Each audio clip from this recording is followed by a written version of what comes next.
Well, I have stage 4 cirrhosis of the liver from a autoimmune disease, and my prognosis is very, very poor. And so every day is a struggle for me. And every day I learn, I read, I find out everything I can that can make a difference in terms of my own health. I navigated, I had late-stage ovarian cancer 16 years ago. I did the same thing then.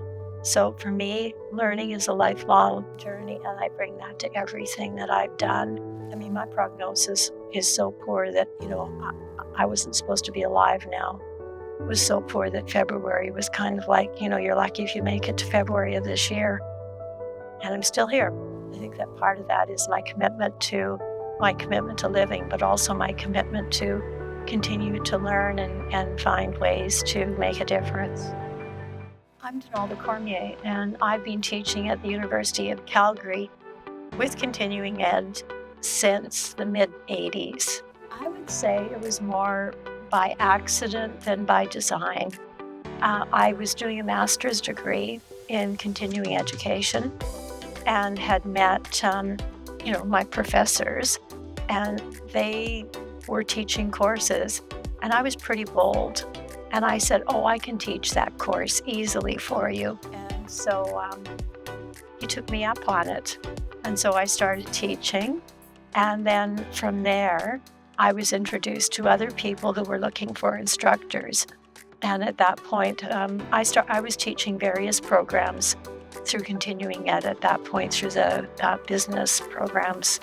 Because I have a broad background in a number of areas, my first training is as a life skills coach, which deals with people in a very holistic manner.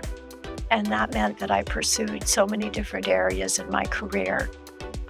As I was doing my organization development consulting for organizations, I had such a large repertoire that I could draw on. And then in teaching, that meant that I could bring that to the students. And so the program that I taught the longest was Powerful Presentations. And the program is quite structured in that you teach people how to plan, how to deliver, how to really put together a well-structured presentation. But because of the background that I brought from my other work, I was able to listen from a whole different perspective and to be able to tell them and give them feedback in terms of not just the structure, but often the content of their presentations. And I think that was a real benefit to the students that I could do that. Everything. I wanted to be a teacher since I was a little girl. When my sister and I used to play, I was a teacher. She was a student.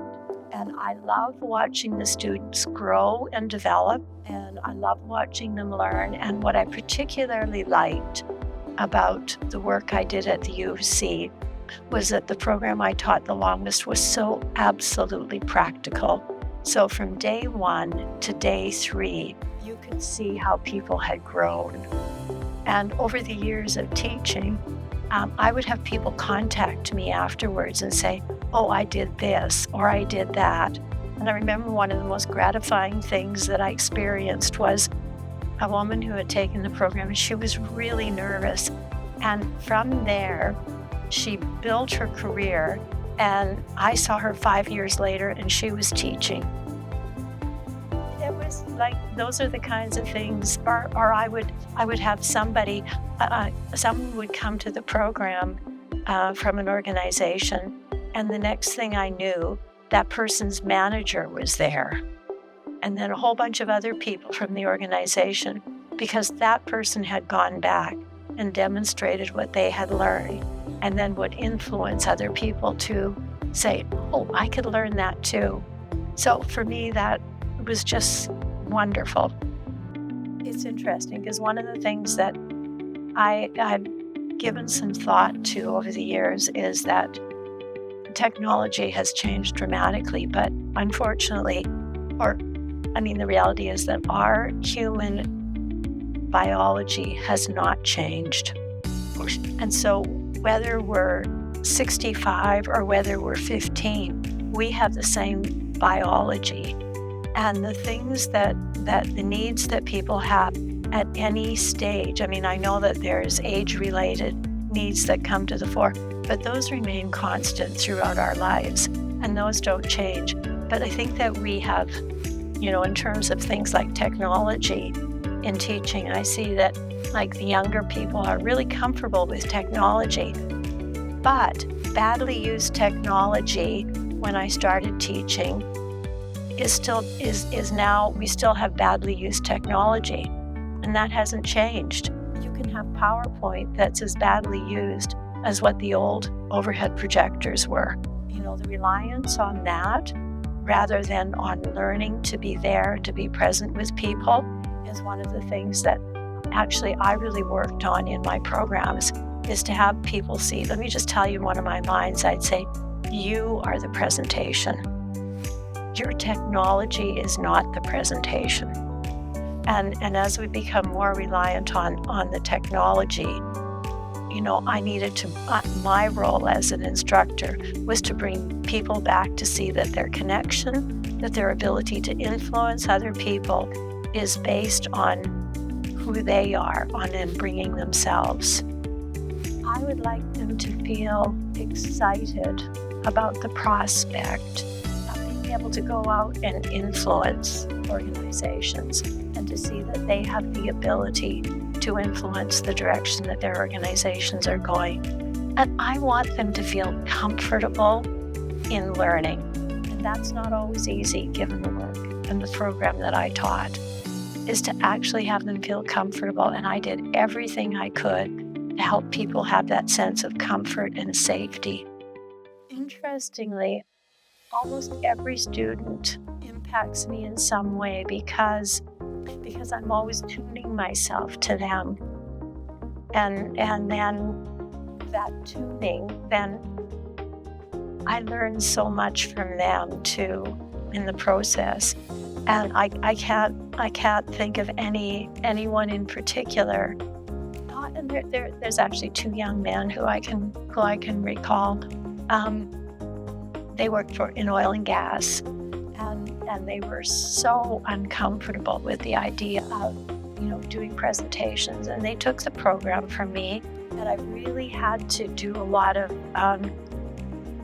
encouraging and bring lots of patience and everything. And those two men went back to their organization, and they were able to influence really important policy within that organization, and then brought me into the organization to work with them as well. And I couldn't believe they were such wonderful young men. And I really saw their courage. I would say that it's not what teaching represents, it's what learning represents. I would describe myself very much as a lifelong learner. And I always have been, as long as I can remember. If there was a challenge in my life or something that came up, my approach to it has always been through learning. And that the flip side of learning for me was teaching. And so they're inseparable. And in order for me to be a good teacher, I needed to be learning all the time.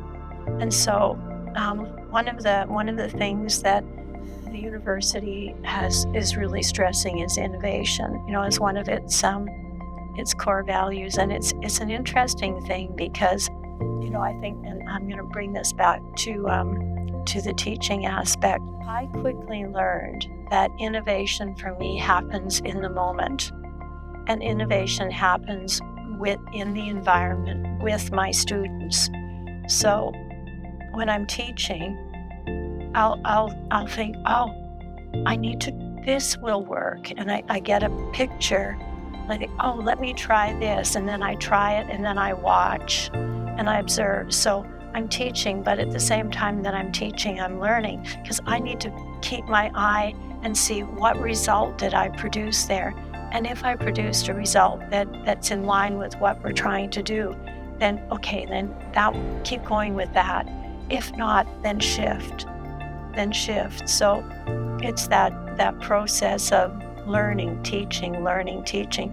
And I don't think, from my perspective, I don't think a person can be a good teacher unless you're first of all a learner, because you are always, my experience was I was always learning from my students. And I think that the particular program that I taught the longest here, I never ever got tired of it, because every time I came in, I would have new people from new industries. I learned things that I wouldn't possibly have the opportunity to know about. Like, where else do you learn about all the ins and outs of oil and gas and geology and all that stuff? How do you learn that unless you're in that environment, or about telecommunications, or about pipelines, or, there's so many different areas that I would learn about that I didn't know about. I think the two of them go together. Keep practicing, keep learning. That's the main thing. Keep practicing, keep learning. Keep your eyes open. When you make it, like, watch, feedback. There's a crazy expression that feedback is the breakfast of champions. As I see it, we need to be open to feedback that's coming from all over, all the time. So I would say to my students, feedback isn't always fun, but if you've got a goal and you want to get there, you need to get feedback along the way, even if it doesn't feel good. And then make a commitment to learn from it. I think that if a person wants to be good at what you're doing, you need to put everything into it. As far as I was concerned, there was no partial in. It's all in. So, if I wanted something, and I'm pretty clear, if I want something, I'm going to make a commitment to getting it, and then I'm going to get my ducks in order, and I'm going to move towards that goal.